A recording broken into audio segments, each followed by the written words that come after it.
Lesson number 8 പാഠം 8 reading and drawing maps.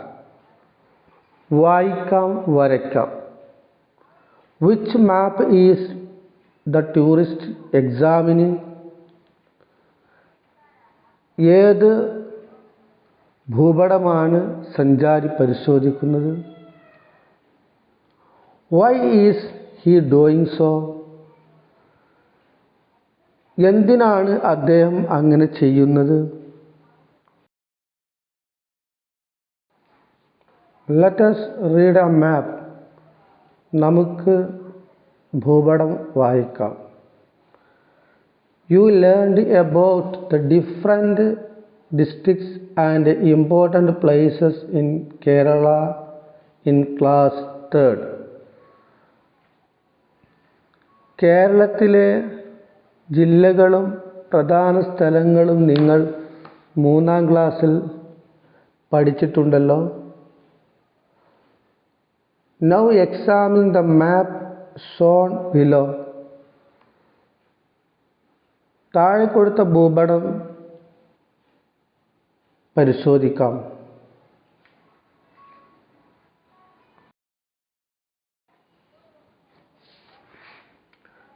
Kasaragod, Kannur, Wayanad, Kozhikode, Malappuram, Palakkad, Thrissur, Ernakulam, Idukki, Kottayam, Alappuzha, Pathanamthitta, Kollam, Thiruvananthapuram. Index സൂചിക. Airport വിമാനത്താവളം. സ്റ്റേറ്റ് ബൗണ്ടറി സംസ്ഥാന അതിർത്തി. ഡിസ്ട്രിക്ട് ബൗണ്ടറി ജില്ലാ അതിർത്തി. ഹാർബർ തുറമുഖം. ക്യാപിറ്റൽ തലസ്ഥാനം. റെയിൽവേ റെയിൽപാത. കേരളത്തിൻ്റെ ഭൂപടമാണ് ഈ പേജിൽ കൊടുത്തിട്ടുള്ളത്. മുകളിൽ കാസർഗോഡും ഏറ്റവും താഴെ തിരുവനന്തപുരവുമാണ് കാണാൻ കഴിയുന്നത്. കാസർഗോഡ് മുതൽ തിരുവനന്തപുരം വരെയുള്ള നമ്മുടെ സംസ്ഥാനത്തിൻ്റെ ജില്ലകളുടെ ആകൃതിയൊക്കെയാണ് വ്യത്യസ്ത കളറിൽ കൊടുത്തിട്ടുള്ളത്.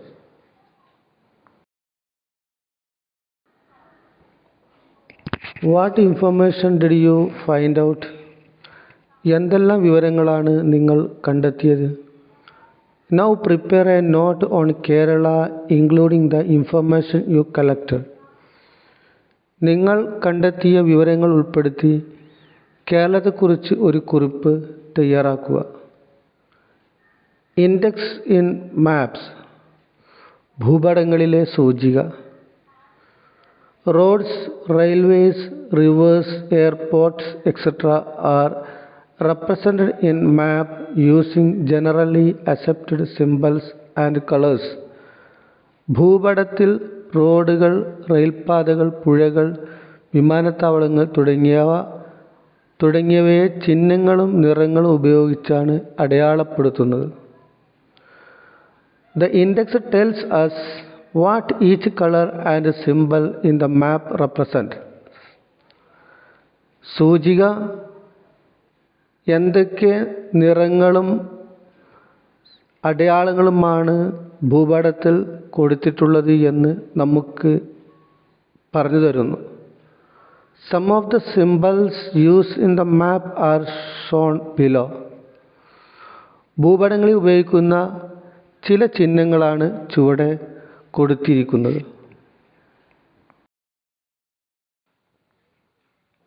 സിംബൽസ് ചിഹ്നങ്ങൾ. റെയിൽവേ റെയിൽപാത. എയർപോർട്ട് വിമാനത്താവളം. ഹാർബർ തുറമുഖം. റിവർ നദി. ടൂറിസ്റ്റ് സ്പോട്ട് വിനോദസഞ്ചാര കേന്ദ്രം. ക്യാപിറ്റൽ തലസ്ഥാനം, ഡിസ്ട്രിക്ട് ഹെഡ്ക്വാർട്ടേഴ്സ് ജില്ലാ ആസ്ഥാനം, ബേർഡ് സാങ്ച്വറി പക്ഷി സങ്കേതം. With the help of your teacher, collect information on the important rivers, tourist spots, bird sanctuaries and wildlife sanctuaries of Kerala. നിങ്ങളുടെ ടീച്ചറുടെ സഹായത്തോടു കൂടി കേരളത്തിലെ പ്രധാന നദികൾ, വിനോദസഞ്ചാര കേന്ദ്രങ്ങൾ, പക്ഷി സങ്കേതങ്ങൾ, വന്യജീവി സങ്കേതങ്ങൾ എന്നിവയെക്കുറിച്ചുള്ള വിവരങ്ങൾ ശേഖരിക്കുക. Now mark this information in the map of Kerala using appropriate symbols. അങ്ങനെ നിങ്ങൾ ശേഖരിച്ച വിവരങ്ങൾ ഭൂപടത്തിൽ അനുയോജ്യമായ അടയാളങ്ങൾ ഉപയോഗിച്ച് രേഖപ്പെടുത്തുക.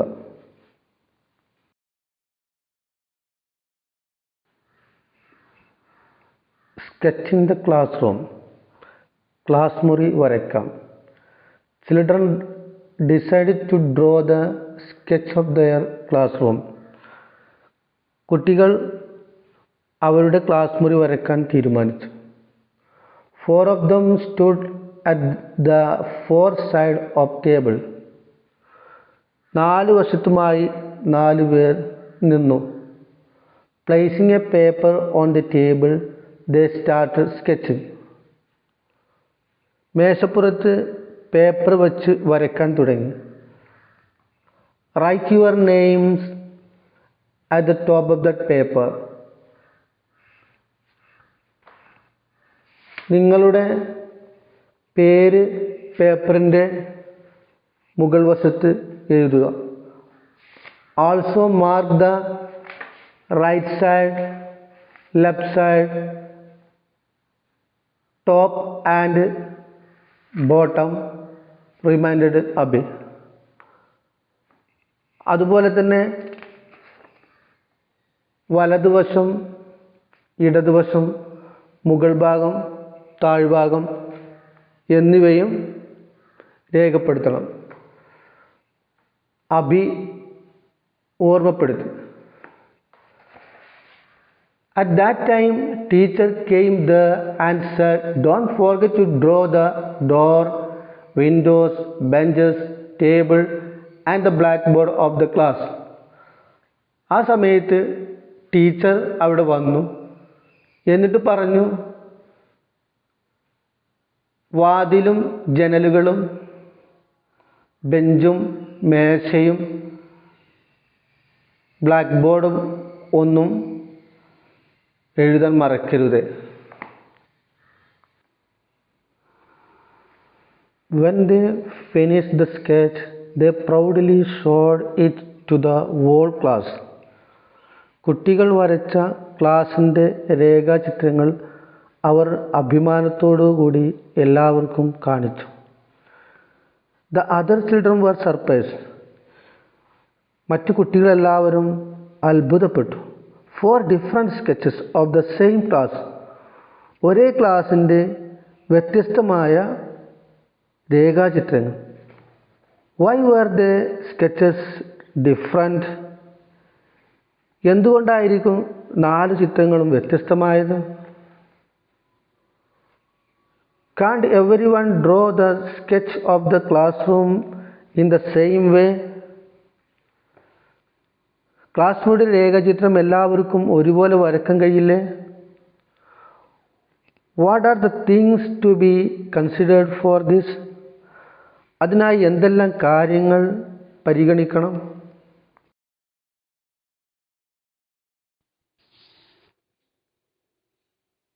North, south, west, east. വടക്ക്, തെക്ക്, പടിഞ്ഞാറ്, കിഴക്ക്. The top of the map on the wall indicates north. ചുമരിൽ തൂക്കിയിട്ട ഭൂപടത്തിൻ്റെ മുകൾ ഭാഗം വടക്ക് ദിക്കിനെ സൂചിപ്പിക്കുന്നു. This symbol is used to show the direction. ഈ ചിഹ്നമാണ് ദിക്ക് കാണിക്കാൻ ഉപയോഗിക്കുന്നത്. With the help of this symbol, we can find out the other directions also. ഈ ചിഹ്നത്തിൻ്റെ സഹായത്തോടു കൂടി നമുക്ക് മറ്റ് ദിക്കുകളും കണ്ടെത്താൻ കഴിയും.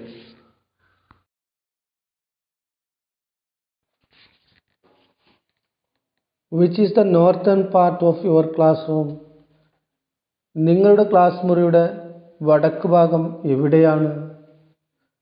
You should draw the sketch in such a way that the northern part should be at the top of the paper.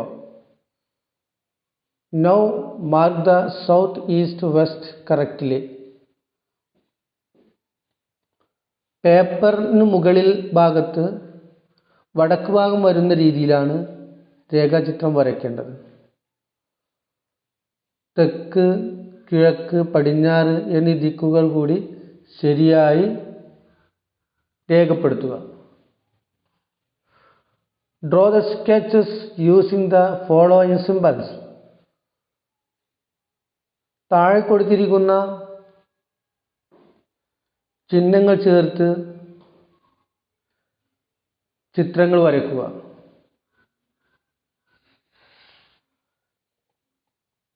T table മേശ, D door വാതിൽ, W window ജനൽ, BB black board B bench. Paste the sketches on the wall. Do all pictures look like? വരച്ച ചിത്രങ്ങൾ ഭിത്തിയിൽ ഒട്ടിക്കൂ. ഇനി നോക്കൂ, എല്ലാ ചിത്രങ്ങളും ഒരുപോലെയല്ലേ? നിങ്ങൾ ഈ ചാനൽ സബ്സ്ക്രൈബ് ചെയ്യാതെയാണ് കാണുന്നതെങ്കിൽ സബ്സ്ക്രൈബ് ചെയ്യുക. എങ്കിൽ മാത്രമേ തുടർന്നുള്ള ക്ലാസ്സുകൾ നിങ്ങൾക്ക് ലഭിക്കുകയുള്ളൂ.